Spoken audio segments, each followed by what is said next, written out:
Hello viewers, যারা class 8-এ পড়ছো তাদের ভূগোলের চ্যাপ্টার 6 অর্থাৎ জলবায়ু অঞ্চল থেকে ইম্পর্টেন্ট সাজেশন প্রশ্নগুলো দেখে নাও। তোমাদের কিন্তু এই অধ্যায়টা থার্ড ইউনিট টেস্ট পরীক্ষাতে রয়েছে, তাই ভালো করে ভিডিওটা প্রথম থেকে শেষ পর্যন্ত দেখো, তোমাদেরই উপকার হবে। তো চলো শুরু করছি। এখান থেকে কি কি প্রশ্ন তোমাদের পড়তে হবে দেখে নাও। প্রথমে তোমাদের আমি 1 নম্বরের প্রশ্ন দেখাবো, তারপর বড় প্রশ্ন দেখাবো, তাই ভিডিওটা কিন্তু প্রথম থেকে শেষ পর্যন্ত দেখো, কারণ এই একটা ভিডিওতে তোমাদের ছোট বড় সব রকম প্রশ্ন দেখানো হবে, ঠিক আছে? তাই যে বা যারা আমাকে কমেন্টে করেছিলে যে বড় প্রশ্ন দিতে, তারা কিন্তু অবশ্যই ভিডিওটা শেষ পর্যন্ত দেখো। ওকে, তো দেখো প্রথম প্রশ্ন, নিরক্ষীয় জলবায়ু অঞ্চলের অপর নাম কি? উত্তর, নিরক্ষীয় বৃষ্টি অরণ্য। আমাজন ও কঙ্গো নদী অববাহিকায় কোন জলবায়ু লক্ষ্য করা যায়? উত্তর, নিরক্ষীয় জলবায়ু লক্ষ্য করা যায়। তারপরে প্রশ্ন, নিরক্ষীয় জলবায়ু অঞ্চলের বার্ষিক গড় উষ্ণতা কত? উত্তর, 27 ডিগ্রি সেলসিয়াস। তারপরে প্রশ্ন, আমাজন নদী অববাহিকার ঘন বৃষ্টি অরণ্যের নাম কি? উত্তর, সেলভা। এরপরে প্রশ্ন, চাঁদোয়া দেখা যায় কোন অরণ্যে? মনে করো পরীক্ষা দিয়ে প্রশ্নটা কিন্তু আসবেই। আমি যে সমস্ত প্রশ্নগুলো বলছি ভালো করে পড়তে, সেগুলো কিন্তু জোর দিয়ে পড়বে, বাকিগুলো পড়বে, কিন্তু যেগুলো আমি জোর দিয়ে পড়তে বলবো সেগুলো একটু জোর দিয়ে পড়বে। তো চাঁদোয়া দেখা যায় কোন অরণ্যের? পরীক্ষায় কিন্তু প্রশ্নটা বারবার এসেছে, অ্যান্সার দেখে নাও। উত্তর হচ্ছে নিরক্ষীয় বৃষ্টি অরণ্যে বা নিরক্ষীয় জলবায়ুতে, ঠিক আছে? কি দেখা যায়? চাঁদোয়া দেখা যায়। তারপরে প্রশ্ন, কুমেরু অঞ্চলে মেরু প্রভাকে কি বলে? উত্তর দেখে নাও। উত্তর হচ্ছে কুমেরু প্রভা বা অরোরা অস্ট্রালিস। তারপরে প্রশ্ন, পৃথিবীর সর্বাধিক বৃষ্টি হয় কোথায়? মৌসিনরামে। এই বৃষ্টি কোন বায়ুর প্রভাবে হয়? এই বৃষ্টিপাতের পরিমাণ কত? দক্ষিণ পশ্চিম মৌসুমী বায়ু হচ্ছে এই বৃষ্টির, এই দক্ষিণ পশ্চিম মৌসুমী বায়ুর কারণে হয়। আর এখানকার বার্ষিক গড় বৃষ্টিপাত হচ্ছে 1187 সেন্টিমিটার। তারপরে প্রশ্ন, রয়্যাল বেঙ্গল টাইগার কোথায় দেখা যায়? উত্তর দেখে নাও, সুন্দরবনে। তারপরে প্রশ্ন, উত্তর গোলার্ধের শীতলতম স্থান কোনটি? উত্তর দেখে নাও, ভারখয়ানস্ক, যেটা কিনা তুন্দ্রা জলবায়ুর অন্তর্গত। তারপরে প্রশ্ন, ফলের ঝুড়ি বলা হয় কোন জলবায়ু অঞ্চলকে? উত্তর, ভূমধ্যসাগরীয় জলবায়ু অঞ্চলকে ফলের ঝুড়ি বলা হয়। পৃথিবীর ফুসফুস কাকে বলে? Very very important. উত্তর দেখে নাও, নিরক্ষীয় জলবায়ু অঞ্চলকে পৃথিবীর ফুসফুস বলা হয়। পিগমিরা কোন জলবায়ু অঞ্চলের অধিবাসী? দেখে নাও উত্তর, নিরক্ষীয় জলবায়ু অঞ্চলের।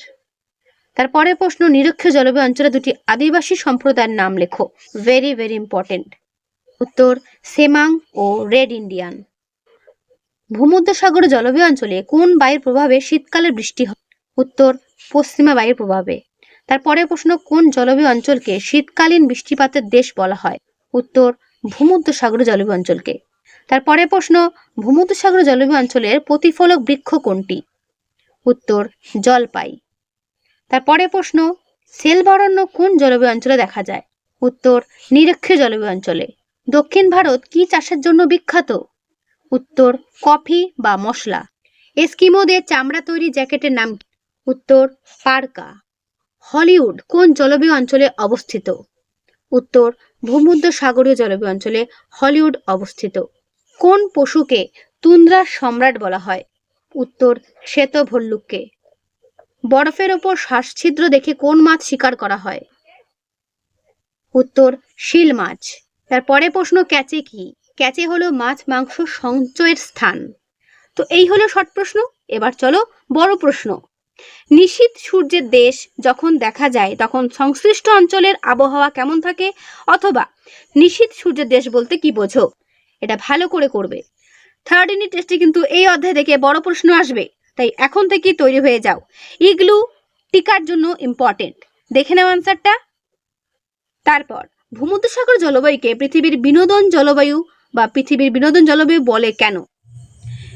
এরপরে প্রশ্ন, ভূমধ্যসাগর জলবায়ু অঞ্চলকে শীতকালীন বৃষ্টিপাতের দেশ বলা হয় কেন? এটা কিন্তু বড় প্রশ্নের জন্য খুবই গুরুত্বপূর্ণ প্রশ্ন। এর আনসার এখান থেকে শুরু হচ্ছে, অ্যান্সারটা চলছে। আমি কিন্তু পুরো আনসার তোমাদের দেখিয়ে দিয়েছি, ভালো করে নেবে। তো এই হচ্ছে এর পুরোটা অ্যান্সার, ঠিক আছে? তারপরে প্রশ্ন, মৌসুমী জলবায়ুতে প্রায় খরা অথবা বন্যার কারণ কি? ভালো করে করবে।